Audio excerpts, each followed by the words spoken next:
തെരഞ്ഞെടുപ്പ് രാഷ്ട്രീയത്തിലേക്ക് തന്നെയാണ് സീറ്റ് ചർച്ചകൾ കൊടുമ്പിരികൊള്ളുമ്പോൾ വരുന്ന നിയമസഭാ തെരഞ്ഞെടുപ്പിൽ ബി.ജെ.പിയുടെ മുൻ സംസ്ഥാന അധ്യക്ഷൻ കെ സുരേന്ദ്രൻ വട്ടിയൂർക്കാവിൽ മത്സരിച്ചേക്കുമെന്ന സൂചനകൾ വരികയാണ്. വട്ടിയൂർക്കാവ് ഇല്ലെങ്കിൽ മത്സരരംഗത്തുണ്ടാകാൻ സാധ്യതയുമില്ല. വിശ്വസ്തരായാണ് വളരെ തന്റെ ഏറ്റവും അടുപ്പമുള്ളവരുമായാണ് കെ സുരേന്ദ്രൻ ഈ നിലപാട് പങ്കുവച്ചത്. പാലക്കാട് മത്സരിപ്പിക്കാനുള്ള നേതൃത്വത്തിന്റെ നീക്കത്തിനിടെയാണ് കെ സുരേന്ദ്രൻ തന്റെ നിലപാട് വ്യക്തമാക്കുന്നത് എന്ന പ്രത്യേകതയുണ്ട്.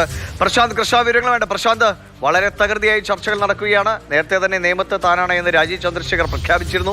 ഇനി മറ്റ് വിജയസാധ്യതയുള്ള സീറ്റുകളിൽ ഏതൊക്കെ നേതാക്കൾ വരുമെന്ന ചർച്ചയിലാണ്. അതിനിടയിലാണ് പാലക്കാട് എന്ന ചർച്ചയ്ക്ക് ഒപ്പം തന്നെ താൻ വട്ടിയൂർക്കാവാണ് ലക്ഷ്യം വെക്കുന്നതെന്ന് സുരേന്ദ്രൻ വ്യക്തമാക്കുന്നത്. എന്താണ് പ്രതികരണങ്ങൾ പാർട്ടി കേന്ദ്രങ്ങളിൽ നിന്നും? പാർട്ടിയിൽ ബി.ജെ.പിയിൽ സ്ഥാനാർത്ഥിയുമായി ബന്ധപ്പെട്ട ചർച്ചകൾ സജീവമായി തുടങ്ങിയില്ലെങ്കിൽ പോലും മുതിർന്ന നേതാക്കൾ ഏത് മണ്ഡലത്തിലായിരിക്കണം ശ്രദ്ധ കേന്ദ്രീകരിക്കേണ്ടത് എന്നത് സംബന്ധിച്ചുള്ള ആശയവിനിമയം നടന്നിട്ടുണ്ട്. വട്ടിയൂർക്കാവിൽ കെ സുരേന്ദ്രൻ മത്സരിക്കണം എന്നൊരു താല്പര്യമാണ് അദ്ദേഹത്തിനുള്ളത്. അദ്ദേഹത്തിന്റെ അടുത്ത വിശ്വസ്തരുമായി ഇക്കാര്യങ്ങൾ പങ്കുവച്ചിട്ടുണ്ട്. കാരണം കെ സുരേന്ദ്രന്റെ കാര്യമെടുത്താൽ കഴിഞ്ഞ കാലങ്ങളിലെല്ലാം തന്നെ ബി.ജെ.പിയുടെ സംസ്ഥാന അധ്യക്ഷനായിരിക്കുമ്പോഴെല്ലാം അല്ലെങ്കിൽ ജനറൽ സെക്രട്ടറി ആയിരിക്കുമ്പോഴെല്ലാം തന്നെ അദ്ദേഹത്തിന് ഒരു വിജയസാധ്യതയുള്ള സീറ്റ് നൽകിയിരുന്നില്ല അല്ലെങ്കിൽ ലഭിച്ചിരുന്നില്ല എന്നതാണ് യാഥാർത്ഥ്യം. ഇപ്പോൾ 2024 ലോക്സഭാ തെരഞ്ഞെടുപ്പിൽ വയനാട്ടിലാണ് അദ്ദേഹം മത്സരിച്ചത്. ഒരു പൊളിറ്റിക്കൽ ഫൈറ്റ് എന്നുള്ള രീതിയിൽ അതിനപ്പുറം ഒരു ജയസാധ്യതയുമില്ലാത്ത പ്രിയങ്ക ഗാന്ധി മത്സരിച്ച മണ്ഡലത്തിലാണ് അദ്ദേഹം മത്സരിച്ചത്. അതേസമയം തന്നെ അതിന് മുൻപുള്ള തെരഞ്ഞെടുപ്പുകൾ എടുത്താലും ഇപ്പോൾ 21 നിയമസഭാ തെരഞ്ഞെടുപ്പ് എടുത്താലും കെ സുരേന്ദ്രനെ കേന്ദ്ര നേതൃത്വം പറഞ്ഞ പ്രകാരം കോന്നിയിലും മഞ്ചേശ്വരത്തും മത്സരിച്ചു. അപ്പോൾ ജയസാധ്യത ഇവിടങ്ങളിലെല്ലാം തന്നെ ഇല്ലാത്തൊരു അവസ്ഥയുമുണ്ട്.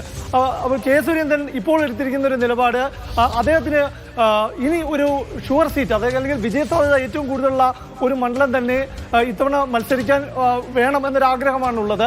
അത് അദ്ദേഹത്തിന്റെ അടുത്ത വൃത്തങ്ങളുമായി പങ്കുവച്ചിട്ടുണ്ട്, അടുത്ത വിശ്വസ്തരുമായി പങ്കുവച്ചിട്ടുണ്ട്. അത് മാത്രമല്ല, വട്ടിയൂർക്കാവ് ഇല്ലെങ്കിൽ അദ്ദേഹം ഇത്തവണ മത്സരരംഗത്ത് ഉണ്ടാകാൻ തന്നെ ആഗ്രഹിക്കുന്നില്ല എന്നാണ് നാം മനസ്സിലാക്കുന്നത്. അങ്ങനെയാണ് നമുക്ക് അറിയാനും സാധിക്കുന്നത്. സംസ്ഥാന നേതൃത്വമാകട്ടെ കെ സുരേന്ദ്രനെ പാലക്കാട് മത്സരിക്കാനുള്ള ഒരു നീക്കമാണ് നടത്തുന്നത്. അല്ലെങ്കിൽ കഴിഞ്ഞ ദിവസം നടത്തിയ യോഗത്തിൽ ഔദ്യോഗികമായി ഏതെല്ലാം മണ്ഡലങ്ങളിൽ ആരൊക്കെ മത്സരിക്കണം എന്ന് സംബന്ധിച്ച് അല്ലെങ്കിൽ ആരൊക്കെ ശ്രദ്ധ കേന്ദ്രീകരിക്കണം എന്നൊരു തീരുമാനത്തിലേക്ക് എത്തിയിട്ടില്ല. 11-ാം തീയതി അമിത്ഷാ വരുന്നതിന് ശേഷം മാത്രം അത്തരം ചർച്ചകളിലേക്ക് പോകും. പക്ഷെ അപ്പോഴും സംസ്ഥാന അധ്യക്ഷനടക്കം പല നേതാക്കളുമായും കെ സുരേന്ദ്രൻ അടക്കമുള്ള നേതാക്കളുമായും ഏത് മണ്ഡലത്തിൽ ശ്രദ്ധ കേന്ദ്രീകരിക്കണമെന്നത് സ്വകാര്യമായുള്ള സംഭാഷണത്തിൽ പങ്കുവച്ചിട്ടുണ്ട് എന്നാണ് മനസ്സിലാക്കുന്നത്. എന്തായാലും തിരുവനന്തപുരത്ത് ഒരു ബിഗ് ഫൈറ്റിലേക്ക് കാര്യങ്ങൾ പോകും. അങ്ങനെയാണെങ്കിൽ അതായത് തിരുവനന്തപുരത്ത് നേമത്ത് മത്സരിക്കുമെന്ന് രാജീവ് ചന്ദ്രശേഖർ പ്രഖ്യാപിച്ചു. കെ സുരേന്ദ്രൻ വട്ടിയൂർക്കാവിലേക്ക് ശ്രദ്ധ കേന്ദ്രീകരിച്ച് അദ്ദേഹത്തിന് വട്ടിയൂർക്കാവ് മണ്ഡലം നൽകാൻ തീരുമാനിച്ചാൽ അതൊരു വലിയ ഫൈറ്റാകും. കാരണം കഴക്കൂട്ടത്ത് വി മുരളീധരനാണ് മത്സരിക്കുന്നത്. മുൻ സംസ്ഥാന അധ്യക്ഷനും ഇപ്പോഴത്തെ സംസ്ഥാന അധ്യക്ഷനൊക്കെ വളരെ ശക്തിയുള്ള ബി.ജെ.പിക്ക് കൂടുതൽ സ്വാധീനമുള്ള മണ്ഡലങ്ങളിൽ മത്സരിക്കുമ്പോൾ തനിക്ക് വിജയസാധ്യതയുള്ള ഒരു എ ക്ലാസ് മണ്ഡലം തന്നെ വേണമെന്ന് കെ സുരേന്ദ്രൻ ആഗ്രഹിക്കുന്നതിനോട് പാർട്ടിക്കകത്തും അല്ലെങ്കിൽ പാലക്കാടും അങ്ങനെ ഒരു മോശം സ്ഥലമല്ലല്ലോ. പാലക്കാടത്തെ നിലവിലെ രാഷ്ട്രീയ സാഹചര്യം അനുസരിച്ച് വേണമെങ്കിൽ ബി.ജെ.പിക്ക് ജയിക്കാവുന്ന ഒരു സാഹചര്യം അവിടെ നിലനിൽക്കുകയും ചെയ്യുന്നുണ്ട്. ഇനി എന്താണ് ഈ അടുത്ത 3 മാസങ്ങൾക്കിടെ എന്ത് സംഭവിക്കും നമുക്ക് പറയാൻ കഴിയില്ല. അപ്പൊ അതുകൊണ്ട് തന്നെ പാലക്കാടും വട്ടിയൂർക്കാവും നോക്കുമ്പോൾ അത്രയധികം എഡ്ജ് വട്ടിയൂർക്കാവിനുണ്ടോ? വട്ടിയൂർക്കാവിന് തന്നെയാണ് എഡ്ജ് എന്ന് തന്നെ പറയേണ്ടി വരും. കാരണം വട്ടിയൂർക്കാവിൽ കൃത്യമായൊരു സംഘടനാ സംവിധാനമുണ്ട്. പാലക്കാട് സംഘടനാ സംവിധാനം ഇല്ല എന്നതല്ല. പക്ഷേ വട്ടിയൂർക്കാവിൽ ഒരു ഗ്രാഫ് എടുക്കും. 2024 ലോക്സഭാ തെരഞ്ഞെടുപ്പിലാണെങ്കിൽ വട്ടിയൂർക്കാവിൽ ബി.ജെ.പിക്ക് ലീഡുണ്ട്. അതിങ്ങനെയാണ്. 2024 രാജീവ് ചന്ദ്രശേഖർ മത്സരിക്കുമ്പോൾ തിരുവനന്തപുരം ലോക്സഭാ മണ്ഡലത്തിലെ വട്ടിയൂർക്കാവ് മണ്ഡലത്തിൽ ബി.ജെ.പിക്ക് 53,000 വോട്ടാണുള്ളത്. കോൺഗ്രസ് നേടിയത് 44,000 വോട്ടാണ്. അത് കഴിഞ്ഞ് ഇപ്പോൾ തദ്ദേശ തെരഞ്ഞെടുപ്പാകുമ്പോഴും വട്ടിയൂർക്കാവിൽ 25 നഗരസഭാ വാർഡുകളുള്ളതിൽ 11 ബി.ജെ.പിയാണ് വിജയിച്ചത്. അപ്പോൾ മാത്രമല്ല മുൻകാലങ്ങളിലെ തെരഞ്ഞെടുപ്പ് തന്നെ എടുത്താൽ ഇപ്പോൾ അവിടെ സ്ഥാനാർത്ഥി ആരാണ് മത്സരിക്കുന്നത് ഏറ്റവും പ്രധാനപ്പെട്ട ഒരു ഘടകമാണ്. കെ മുരളീധരൻ മത്സരിച്ചിരുന്നപ്പോൾ കെ മുരളീധരൻ വിജയിച്ച മണ്ഡലം അതിനുശേഷം 2019 കെ മുരളീധരൻ ലോക്സഭയിലേക്ക് പോയി.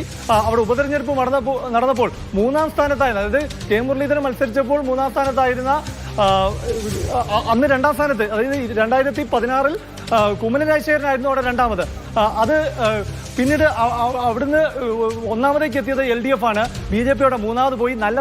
ഒരു മികച്ച സ്ഥാനാർത്ഥി ഉണ്ടായില്ല എന്നതൊരു ഘടകം തന്നെയായിരുന്നു. അപ്പോൾ കഴിഞ്ഞ തെരഞ്ഞെടുപ്പുകളിലെല്ലാം തന്നെ ഒരു ഇഞ്ചോടിഞ്ച് മത്സരം കാഴ്ചവെക്കാൻ കഴിയുന്ന ഒരു ശക്തനായ ഒരു സ്ഥാനാർത്ഥി വന്നാൽ മത്സരചിത്രം അവിടെ മാറ്റിയെടുക്കാൻ സാധിക്കും, അല്ലെങ്കിൽ കെ സുരേന്ദ്രൻ അവിടെ മത്സരിക്കാൻ എത്തിയാൽ വിജയസാധ്യത ഉണ്ട് എന്നൊരു വിലയിരുത്തലാണ് അദ്ദേഹത്തോട് അടുത്ത കേന്ദ്രങ്ങളും പൊതുവെ പാർട്ടി പ്രവർത്തകരും വിലയിരുത്തുന്നത്. അപ്പോൾ എന്തായാലും അത്തരം ചർച്ചകളിലേക്ക് കടക്കുന്ന ഒരു അവസരത്തിലും വിജയസാധ്യതയും മറ്റ് വോട്ട് നേടാനുള്ള ഘടകങ്ങളൊക്കെ ഒരു വശത്ത് നിൽക്കുമ്പോഴും കെ സുരേന്ദ്രൻ താൻ മത്സരരംഗത്തുണ്ടാകണമെങ്കിൽ അല്ലെങ്കിൽ താൻ മത്സരിക്കാൻ ആഗ്രഹിക്കുന്നത് വട്ടിയൂർക്കാവ് മണ്ഡലമാണ്. ഇനി വട്ടിയൂർക്കാവ് മണ്ഡലത്തിൽ അല്ലെങ്കിൽ താൻ ഇത്തവണ മത്സരിക്കാൻ തന്നെ ആഗ്രഹിക്കുന്നില്ല എന്നൊരു അഭിപ്രായമാണ് അദ്ദേഹത്തിനുള്ളത്. ഏതായാലും വട്ടിയൂർക്കാവിൽ ചിത്രം വളരെ ഒരു അവ്യക്തതയുണ്ട്. കാരണം ഇപ്പോൾ ആർ ശ്രീലേഖ മേയർ സ്ഥാനത്തേക്ക് പരിഗണിച്ച അവസരത്തിൽ ആർ ശ്രീലേഖ മേയർ സ്ഥാനത്ത് നിന്ന് ഒഴിവാക്കിയ അല്ലെങ്കിൽ പകരം വി രാജേഷിന് മേയർ സ്ഥാനം കൊടുക്കുന്ന അവസരത്തിൽ ആർ ശ്രീലേഖയെ എങ്ങനെ പ്ലേസ് ചെയ്യും എന്നൊരു വിഷയം വന്നു. അപ്പോൾ വട്ടിയൂർക്കാവിലായിരിക്കും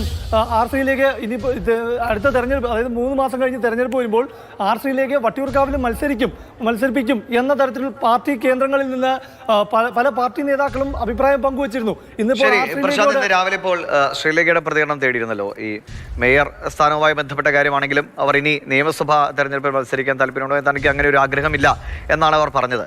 ഒരുപക്ഷെ വട്ടിയൂർക്കാവൊക്കെ ശ്രീലേഖയും പരിഗണിക്കാൻ സാധ്യതയുള്ള സ്ഥലങ്ങളാണ്. അപ്പോൾ അതിലെന്തെങ്കിലും ഒരു ചർച്ചകളുണ്ടോ? ശ്രീലേഖ ഇന്നാവുമോ അതോ സുരേന്ദ്രനാണോ ഇന്നാവുന്നത്, എന്താണ്? ഇന്ന് രാവിലെ ആർ ശ്രീലേഖയോട് നമ്മൾ ഇതേ വിഷയം തന്നെ ചോദിച്ചിരുന്നു. അതായത് വരുന്ന നിയമസഭാ തെരഞ്ഞെടുപ്പിൽ ആർ ശ്രീലേഖ മത്സരിക്കുമോ, അല്ലെങ്കിൽ മത്സരിക്കാൻ താല്പര്യപ്പെടുന്നുണ്ടോ? അവർ പങ്കുവച്ചതും ഞാൻ ഒരു തെരഞ്ഞെടുപ്പിൽ ഇനി മത്സരിക്കാൻ ആഗ്രഹിക്കുന്നില്ല, അടുത്ത തെരഞ്ഞെടുപ്പിൽ മത്സരിക്കാൻ ആഗ്രഹിക്കുന്നില്ല, അടുത്ത 5 വർഷത്തേക്ക് ഒരു ഈ അതായത് നഗരസഭാ വാർഡിൽ ഒരു കൗൺസിലർ എന്നതിനപ്പുറത്തേക്ക് മറ്റൊരു മത്സരത്തിനുമില്ല എന്നതാണ്. സ്വാഭാവികമായും പാർട്ടിക്കകത്ത് ഇത്തരം ചില നീക്കങ്ങൾ നടക്കുന്നുണ്ട്. അല്ലെങ്കിൽ വട്ടിയൂർക്കാവ് സീറ്റിൽ മറ്റ് ചിലർ താല്പര്യപ്പെടുന്നു. ഒരുപക്ഷെ കെ സുരേന്ദ്രൻ വട്ടിയൂർക്കാവ് മത്സരിക്കാൻ താല്പര്യപ്പെടുന്നുണ്ട് എന്നത് മനസ്സിലാക്കി തന്നെ ആയിരിക്കാം അത്തരം ചില പ്രതികരണങ്ങൾ വന്നത് എന്ന് വേണം മനസ്സിലാക്കാൻ. എന്തായാലും അങ്ങനെ നമുക്കിപ്പോൾ വിലയിരുത്തേ സാധ്യതയുള്ളൂ. കാരണം ആർ ശ്രീലേഖ ഇന്ന് രാവിലെ അവരുടെ നിലപാട് വിശദീകരിച്ചു. താൻ മത്സരരംഗത്തേക്കില്ല. കാരണം വട്ടിയൂർക്കാവ് മണ്ഡലത്തിലാണ് ആർ ശ്രീലേഖയുടെ പേര് സജീവമായി ഉയർന്നു കേട്ടത്. ചർച്ചകൾ നടക്കുകയാണ്. വട്ടിയൂർക്കാവിലേക്കാണ് കെ സുരേന്ദ്രൻ ലക്ഷ്യം വെക്കുന്നത്. വട്ടിയൂർക്കാവിൽ ഇല്ലെങ്കിൽ താൻ മത്സരരംഗത്തുണ്ടാകില്ല എന്ന സൂചന അദ്ദേഹം തന്റെ അടുത്തവരുമായി പങ്കുവച്ചു എന്നതാണ് പ്രശാന്ത് കൃഷ്ണ നൽകുന്ന വിവരം.